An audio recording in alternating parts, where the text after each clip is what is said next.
Welcome back नाजरीन, आप programme देख रहे हैं the royal flame only on जरमाया टीवी। तो बातों के सिलसिले को मज़ीद आगे बढ़ाते हुए अपने गेस्ट की तरफ बढ़ते हैं और बहुत सारी खूबसूरत बातें उनसे पूछते हैं, उनको सुनते हैं और बरकत पाते हैं। तो पास्टर असद साहब, आप खिदमत कर रहे हैं तो किन लोगों में खिदमत ज़्यादा, किन लोगों में खिदमत करना पसंद करते हैं? अगर मेरी पसंद का पूछा जाए तो मेरी पसंद ज़्यादातर जो है वो बच्चों में है। बच्चों में, जो छोटे बच्चे हैं स्पेशली उनके ऊपर मेरा ज़्यादा फोकस होता है, क्योंकि वो अर्ली जो कुछ सीख लेंगे, जो कुछ वो हासिल करेंगे, वही एट द एंड तक उनके साथ चलेगा। बाइबल मुकद्दस में भी वाज़िया आयात मिलती हैं जो बच्चों के ताल्लुक से मिलती हैं, और अगर आप बच्चे की तरबियत अच्छे से कर देते हैं तो वो बूढ़ा होकर भी उन चीज़ों को नहीं फिर सकता, क्योंकि वो बातें सदा उसके साथ रहती हैं। और बच्चे एक ऐसी चीज़ होते हैं, ऐसी कह लें कि ख़ास एक हिस्सा है जो कि अपने हर एक चीज़ को लेकर आप आगे जा सकते हैं, अपनी हर एक चीज़ को अच्छे से कंसीव करते हैं, हर एक चीज़ को सुनते हैं, हर एक चीज़ के ऊपर इम्प्लीमेंट करते हैं। अगर हम बच्चों की बुनियाद की बात करें तो बच्चों के अगर बाइबल मुकद्दस के मुताबिक बुनियाद रखी जाए चर्च कलीसिया की या कि फैमिली की, तो बच्चे जो हैं बड़े खूबसूरत और ज़बरदस्त घर की बुनियाद होते हैं। अगर बच्चों की बुनियाद अच्छे से तैयार की जाए, उनकी फाउंडेशन ठीक से तैयार की जाए, तो वो बड़े भी हो जाएंगे तो वो उस बुनियाद से नहीं फिरेंगे। एक घर को अगर देखा जाए तो एक घर की बुनियाद जैसे मजबूत हो तो वो घर जैसे मर्जी आंधियां आए, तूफान आए, वो उस घर को नुकसान नहीं पहुंचा। इसी तरह जो बच्चे हैं उनको भी अगर कलाम मुकद्दस के मुताबिक उनकी फाउंडेशन तैयार की जाए, अगर वो उस कलाम मुकद्दस के मुताबिक अपनी लाइफ को लेकर आगे चलते हैं, तो जैसी मर्जी आंधियां आए, तूफान आए, आप मेरी बात समझ रहे होंगे मैं किस तरह बात कर रहा हूं, तो वो बच्चे कलाम मुकद्दस से नहीं फिरेंगे और वो अपनी बुनियाद के ऊपर मजबूत डटे रहेंगे। बिल्कुल, जैसा कि आज हमारे प्रोग्राम का यूथ के लिए ये प्रोग्राम है द रियल फ्लेम्स, इसका नाम है।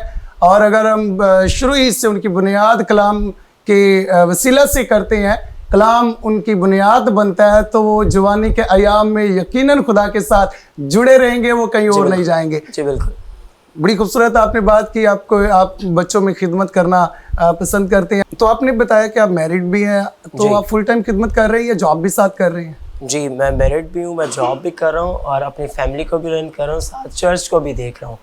तो ये मैनेज करना कोई बड़ी बात या मुश्किल नहीं है, अगर खुदा की मर्जी है तो ये सब कुछ बड़े एहसन और खूबसूरत तरीके से कैसे मुमकिन हो जाता है।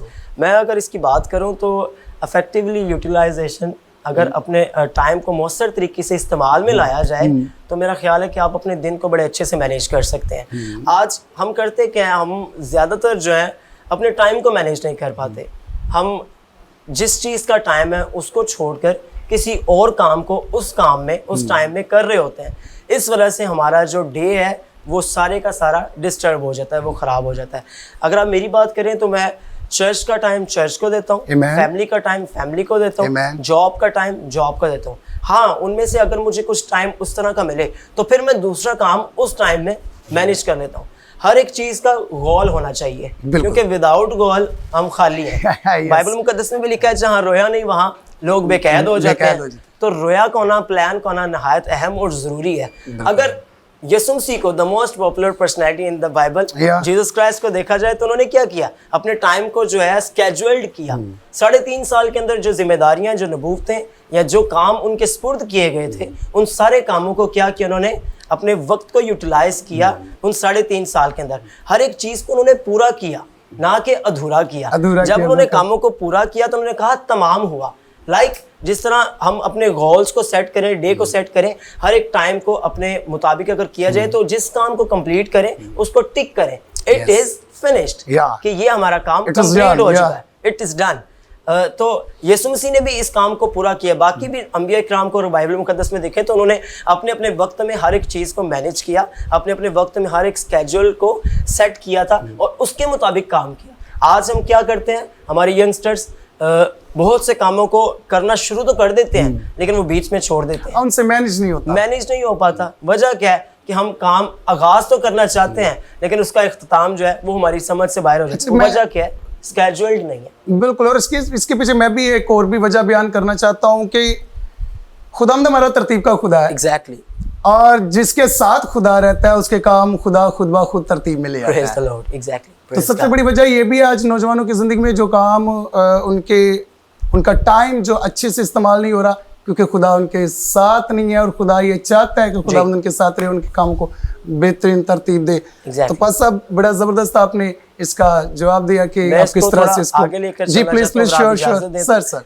क्योंकि बाइबल मुकद्दस को देखें तो सुलेमान बादशाह जो सबसे आला हिकमत रखता है, खुदा की तरफ से इसको मिली है, तो वो क्या कहता है कि हर एक चीज का एक वक्त है और हर एक चीज को उस वक्त के मुताबिक किया जाए तो बड़ी एहसान और खूबसूरत बात है। आज हम क्या करते हैं, हमारे बच्चे कम्युनिटी के 8 पढ़ ली, 10 पढ़ ली, 12 पढ़ ली, एनफ, छोड़ दिया। या फिर हम रिलीजन की तरफ चलते हैं तो रिलीजन ही सीखते चले जाते हैं, अगर कोई हुनर की तरफ चलते हैं तो हुनर ही करते जाते हैं। मतलब हम काम करना तो चाहते हैं, बाज़ औक़ात हम ऐसा करते हैं कि अगर हम कुछ सीख रहे हैं तो हम उसको सीखना छोड़ देते हैं। लो जी हमने बहुत सीख लिया, हमने हमारे पास बहुत आ गया।